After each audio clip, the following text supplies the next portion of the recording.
Fight for Us, The Beginning. Written by Brian Grinda. Read by Brian Grinda. Chapter 1. Guy's Trip. It is a crisp Friday morning.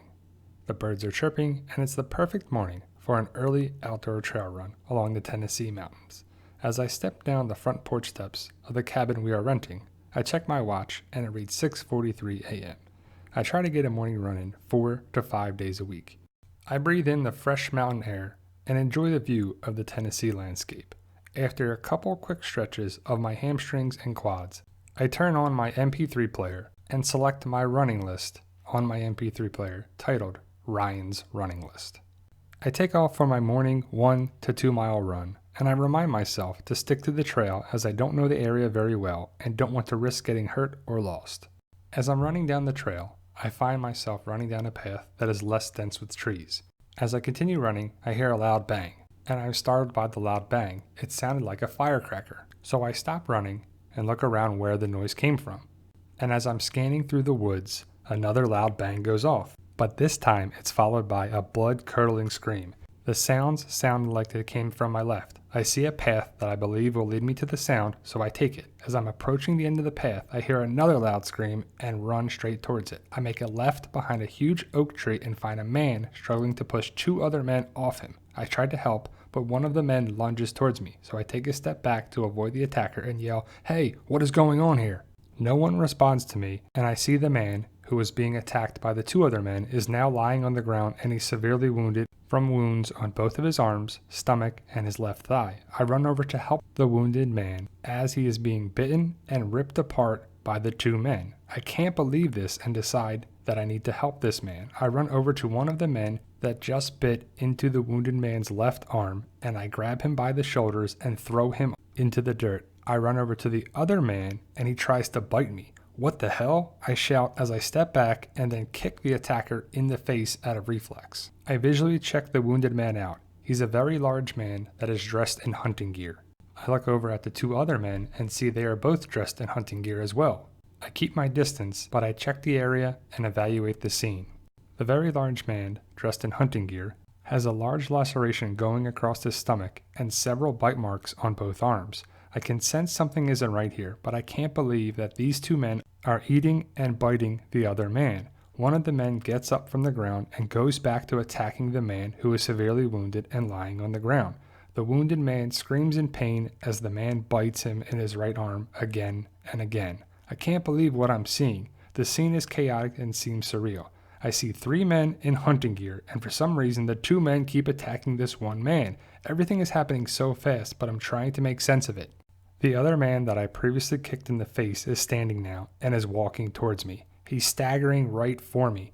As he slowly walks towards me, I visually inspect his face. He has blood all over his mouth and face. His eyes have this weird glaze to them, almost like he has fog stuck in his eyes. He doesn't respond to any words and seems only to be focusing on attacking me now. As he gets closer, I see bite marks on his left forearm.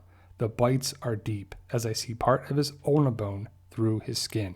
Based on all the TV shows, movies, and comic books I have seen and read, I would classify this as a zombie attack. The men are displaying actions that are shown in zombie movies and shows, but this is real life and not a movie or a show. The man will not stop walking towards me. I take a step back and find a thick tree branch. I pick up the tree branch and throw it towards the man who is coming at me. The branch smacks the man in the chest and it knocks him down. I take another look at the man who is being eaten alive. He needs help. I find one of the men's rifles lying in the dirt. I point it at the zombie who is now eating the man's right bicep muscle and pull the trigger. Click. The gun is out of bullets. "Crap!" I yell. I flip the rifle around and swing the gun handle towards the zombie's head. It smacks the zombie directly in the face and puts a nice dent in the zombie's forehead. The zombie falls off the man and smacks his head on some rocks. Both of the men that I would classify as zombies are away from the man, and I see that the tree branch is blocking the one man from getting up, and the other man is bleeding from his head from the large rock that he just landed on. I attend to the wounded man, but he's passed out now. I try to wake him up, but he isn't responding to my commands. I feel that I need to get help. No one is around, and I left my cell phone back at the cabin. Plus, the man is not responding as he's laying on the ground, and he's a very large man that probably weighs close to 300 pounds, and I would not be able to move him by myself. I look at the two zombies, and the one zombie is still stuck under the tree branch that I threw at him, and the other zombie is not moving as he lays on the ground next to the rocks. I take one last look at the two zombies and the wounded man and decide to run back to the cabin to get help. I'm running quickly through the woods towards our rental cabin, I think. I get lost on the trails, and with my adrenaline pumping and my mind racing, I can't remember which trail I took to get back to the cabin. I make my way back to the big oak tree, and I remember that I turned left by the oak tree, so now I go right, which should take me back to the cabin. My heart is pumping a mile a minute, and I'm breathing heavily as my morning jog is now turned into my morning sprint. As I get back to the trail that will lead me back to the cabin, I hear another gunshot. I stop and look back to where the sound came from. Another gunshot goes off, followed by another. I've never heard so many gunshots in my life. Besides in video games, movies, and shows, I'm not a gun person myself. I'm an orthopedic surgeon that has only fired a gun a handful of times. The gunshots sounded like they came from where I just left. I am tempted to run back towards the location I just came from, but stop to listen for more gunshots. No shots are fired as I stand in the woods and listen for a couple seconds. As I wait in the woods for a couple more seconds, the woods have become quiet now. I turn back towards the trail that will lead me back to my cabin and continue my sprint back to the cabin. I see the cabin and I'm relieved to know I made it back safely. I run past my car that is parked next to my friend Sean's Jeep and run up the cabin steps. I stop at the front porch of the cabin and think, what did I just see? Did I really see two guys biting and ripping into the flesh of another man? I look down at my hands and see the dirt on them, and then I glance at my right shoe and see blood on my shoe. Has the mountain air really affected me that bad? Am I dreaming and I'll wake up in my cabin bed only to laugh about this? Have I wanted a zombie apocalypse after watching the TV shows and movies for so long? How will my friends Sean, Phil, and Matt, who are sleeping inside the cabin, react to what I tell them? Will they believe me? Will they think I'm crazy? Am I going crazy? Are some of the thoughts that are in my head as I pace back and forth on the front porch of the cabin. I decide enough already and go inside the cabin. I call for my friends, Sean, Phil, and Matt. Wake up! Something's definitely wrong outside and we need to get out of here now. My high school friends, Sean and Phil, come running down the steps, followed lastly by my childhood friend, Matt. What's the matter, Ryan? Asks Sean.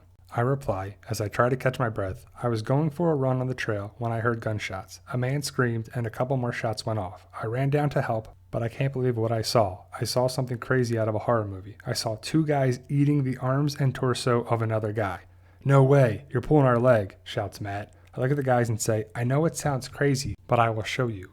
I glance down at my sneaker and see the blood on it. I point down at my right sneaker and show them the blood.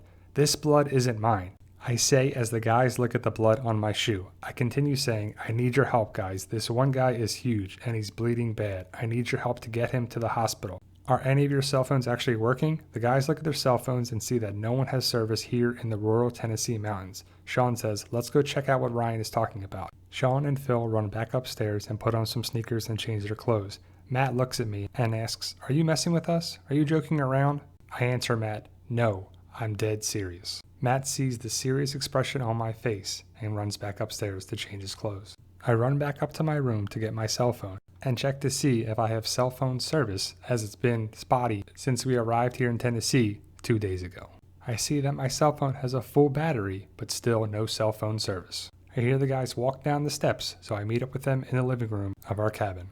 Phil turns towards me and asks, now what did you actually see this morning? I think about Phil's question, and the first thing I want to say is, zombies. But even as I think of the word zombies, it seems laughable and unrealistic. But that's what I saw. I don't want my 3 friends to laugh at me, so I just say to Phil, I'll show you. I exit our rental cabin with Matt, Sean, and Phil and walk down the same trail that I ran down this morning.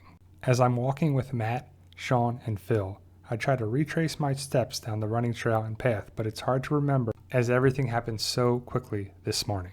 After what feels like 20 minutes, I finally lead the guys to where I heard the gunshots and saw the man being attacked. We arrive at the exact spot where I saw the man being eaten, only to find some bloody leaves and dirt on the ground.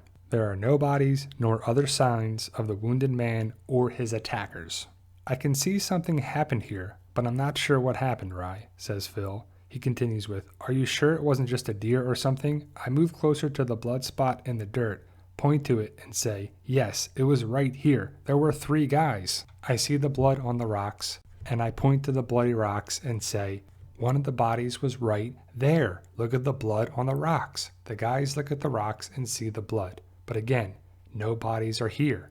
I feel a mix of different emotions as I stand in the woods and there are no bodies. I'm angry, pissed, shocked, and confused. And that is just some of the first book, Fight for Us, the beginning. Hopefully you liked it. Would you like for me to do more of these? If you want to find out more about the book series, check out the link in the description, or you can just search Fight for Us on Amazon. They're available in paperback and digital format on Kindle. I hope you join the fight and pick up your copy today. We hope to have more audio versions of the books, but we'll let you know if they come out. Thank you guys. Stay safe and enjoy.